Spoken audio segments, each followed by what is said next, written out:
Iniimbestigahan na ngayon ng mga otoridad ang minahan na nagpapaandam ng nasirang tailings pond sa Tuba, Benguet noong Miyerkules dahil sa masamang panahon. May ulat on the spot si Haji Rieta. Haji. Yes, Marisa, bumigay ang isang tail pond ng Philex Mining Corporation sa Tuba, Benguet itong Miyerkules matapos ang walang tigil na pagbuhos ng malakas na ulan sa lalawigan.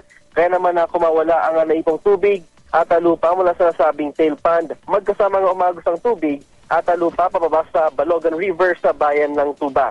Kahit wala pang naipaulat ng mga apektadong residente, pansamantala muna nga ipinatigil ng Department of Environment and Natural Resources o DENR ang operasyon ng minahan. Ang informasyon mula sa DENR ay hindi naman apektuhan ng San Roque Power Dam na bagamat nasa ibaba ng Benguet, sa Maya, Pangasinan ay mayroon ding gate malapit sa minahan.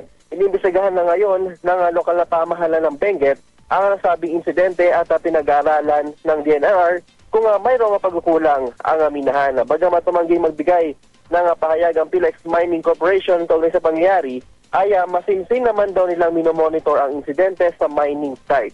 Maglalabas daw sila ng pahayag sa mga susunod na araw.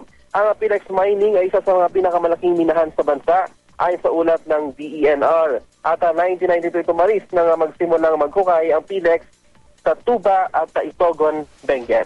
At yan mga pinaka-latest mula dito sa Benguet. Balik sa Maris. Maraming salamat, Haji Rieta.